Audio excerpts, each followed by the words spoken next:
اس پورے مذاکراتی عمل کو فیسیلیٹیشن مل رہی ہے افغان طالبان کی طرف سے، اور یہ چیز اب افغان طالبان نے خود بھی آفیشلی کنفرم کی ہے۔ ٹی ٹی پی کی طرف سے جو سب سے کریٹیکل ڈیمانڈ ہے،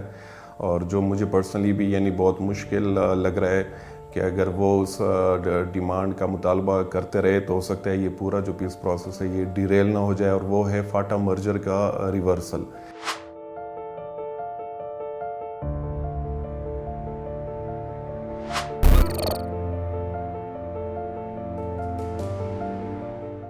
جو ہمارے سینئر سیکیورٹی آفیشلز ہیں انہوں نے کچھ چیزیں کنوے کی تھی افغان طالبان لیڈرشپ کو ٹی ٹی پی کے حوالے سے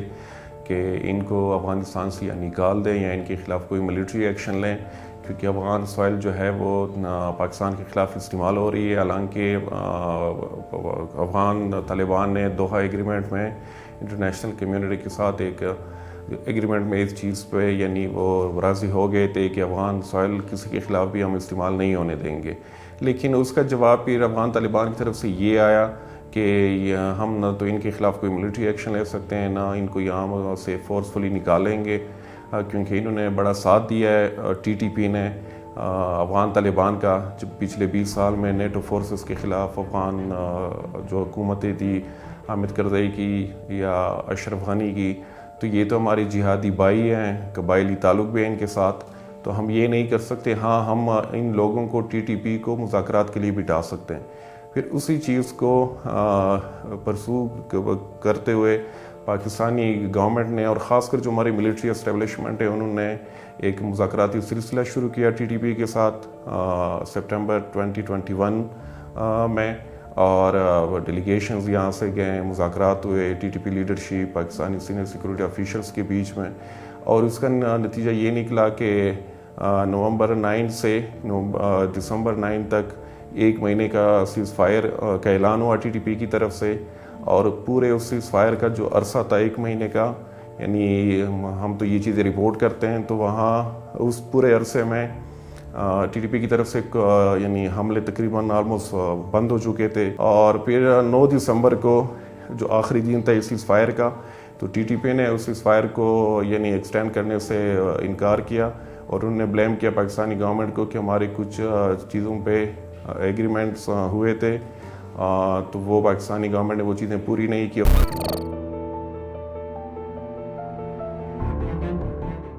تو سیکنڈ فیز میں پاکستانی گورنمنٹ کے جو آفیشلز ہیں، تو اس کے ساتھ ساتھ جو قبائلی جرگہ ہے، تو وہ بھی ایک طرف سے اگر پاکستانی سیکورٹی آفیشل اس چیز کو پرسو کر رہے تھے، اس حوالے سے میٹنگز ہو رہی تھی افغانستان میں، تو دوسری طرف جو قبائلی جرگہ ہے وہ بھی اپنے طریقے سے جو تحریک طالبان پاکستان کی لیڈرشپ ہے اس کو وہ انگیج وہ کر رہی تھی، اور تو یہ سلسلہ وہاں سے شروع ہوا، اور قبائلی جرگے کا جو جب ہماری سیکیورٹی آفیشل سے جو براہ راست اس چیز کو دیکھ رہے ہیں، اس سے جب ہماری بات ہوئی تو انہوں نے بھی بڑا اس کو اپریشیٹ کیا کہ بڑا پازیٹیو آؤٹ کم نکلا ہے جو قبائلی جرگے کے ذریعے ہم نے ٹی ٹی پی کو انگیج کیا ہے، اور پھر کچھ یہ اطلاعات بھی ٹی ٹی پی کی طرف سے کہ جب یہ قبائلی جرگہ افغانستان گیا تو وہاں پہ ان کی بڑی خاطر مدارت کی گئی۔ قبائلی جرگے کا ایک اس میں مین کردار وہ ہے ایک میسنجر، پیغام رساں کا، کہ پاکستانی جو سیکیورٹی آفیشلز ہیں اور ٹی ٹی پی ان کے بیچ میں ایک دوسرے کے پیغامات یا جو مطالبات ہوتے ہیں تو وہ ایک دوسرے کو پہنچاتے ہیں۔ تو یہ وہاں سے یہ جو سیکنڈ فیز میں یہ چیزیں ہونا شروع ہو گئی، اور بالکل اب ریسنٹلی ایک جو گرینڈ قبائلی جرگہ ہے جس میں جتنے بھی ٹرائبل ڈسٹرکٹس ہیں وہاں سے جو بڑے پرومیننٹ قسم کے ایلڈرز ہیں، جس میں سینیٹرز بھی تھے، ایم پی ایز بھی تھے، فیڈرل منسٹر بھی ایک تھا، اور علماء کرام بھی تھے، اور قبائلی جو ایلڈرز ہیں وہ بھی تھے، تو انہوں نے وزٹ کیا کابل میں، انہوں نے ٹی ٹی پی کی لیڈرشپ سے ملاقات کی، وہاں پہ 2 دن رہے، اور اس پورے ملاقات میں جو فیسیلیٹیشن مل رہی تھی یا جو میڈیٹ کر رہا تھا وہ جو موجودہ افغان انٹیریئر منسٹر سراج الدین حقانی، جس کا بہت زیادہ انفلوئنس ہے ٹی ٹی پی پہ، تو وہ بھی اس میں موجود تھا، تو اور وہ ڈیلیگیشن، اور اس جو جرگہ ڈیلیگیشن ہے اس میں تقریباً ساری جو پولیٹیکل پارٹیز تھی اس کی ریپرزنٹیشن بھی تھی،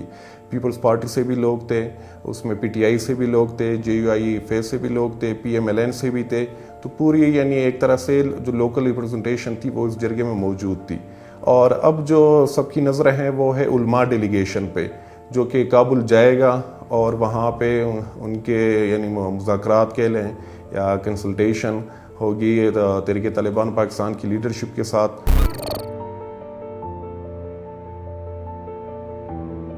ٹی ٹی پی کی طرف سے جو سب سے ایک کریٹیکل ڈیمانڈ ہے اور جو مجھے پرسنلی بھی یعنی بہت مشکل لگ رہا ہے کہ اگر وہ اس ڈیمانڈ کا مطالبہ کرتے رہے تو ہو سکتا ہے یہ پورا جو پیس پروسیس ہے یہ ڈیریل نہ ہو جائے, اور وہ ہے فاٹا مرجر کا ریورسل. فاٹا جو مرج ہوا تھا 2018 میں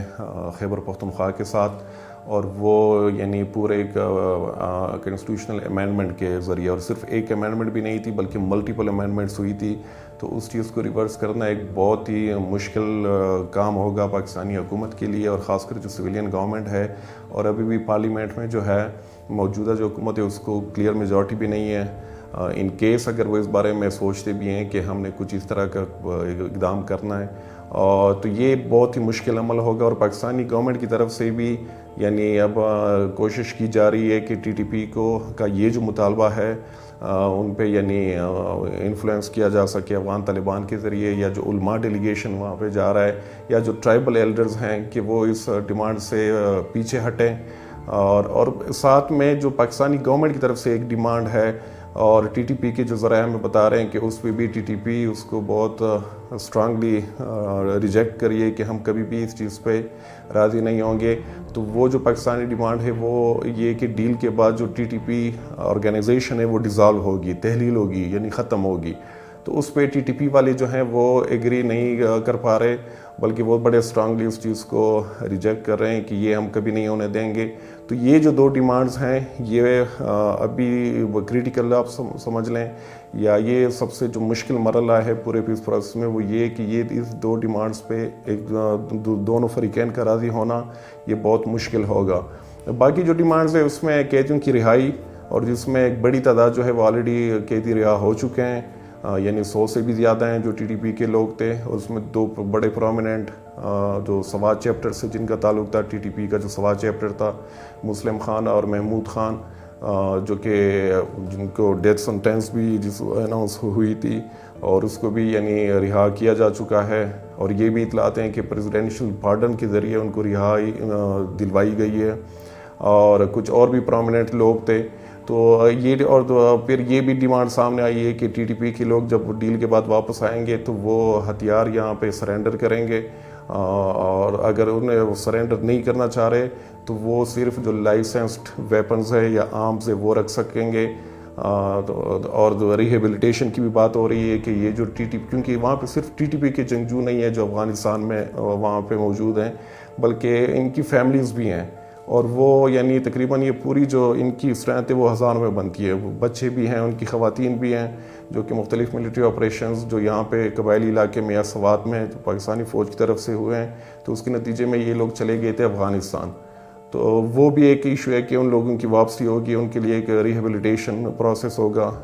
کمپنسیشن ایک پروسیس ہوگا.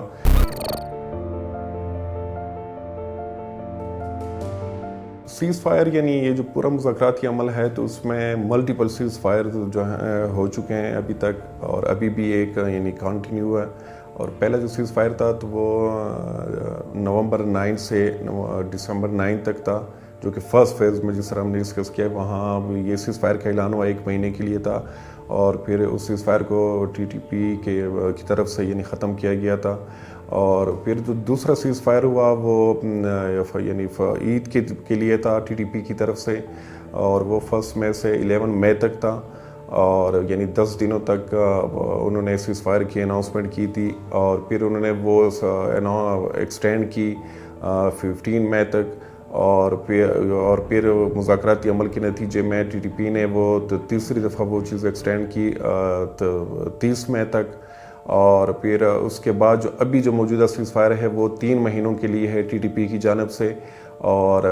بڑا یعنی میری جو اطلاعات ہیں یا کہ بڑا افیکٹو ہے ٹی ٹی پی کی طرف سے اس عرصے میں کوئی حملے نہیں ہوئے, اور حملے ابھی بھی ہو رہے ہیں پاکستانی سیکیورٹی فورسز کے خلاف, خاص کر نارتھ وزیرستان میں, لیکن وہ حملے ٹی ٹی پی کی طرف سے نہیں ہو رہے بلکہ وہ ایک الگ تو پاکستانی طالبان کا فیکشن ہے حافظ گل بہادر, ان کی طرف سے مسلسل حملے ہو رہے ہیں.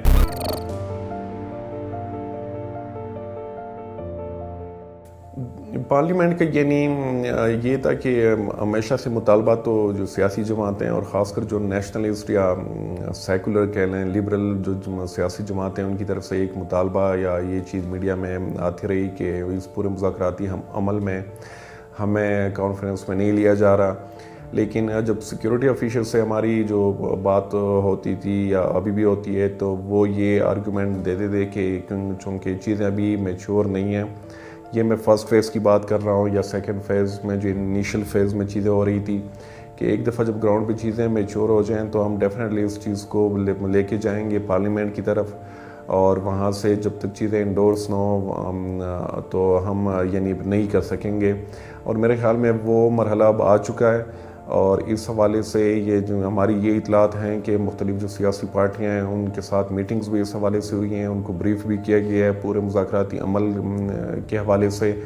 اور کہ کہاں سے یہ چیزیں سٹارٹ ہوئیں اور مذاکرات کس نہج پہ یا کس مرحلے میں داخل ہو گئے ہیں. اور یہ بھی اطلاعات ہیں کہ تقریباً ساری جو پولیٹیکل پارٹیز ہیں ان کی طرف سے اس پروسیس کو سپورٹ مل رہی ہے.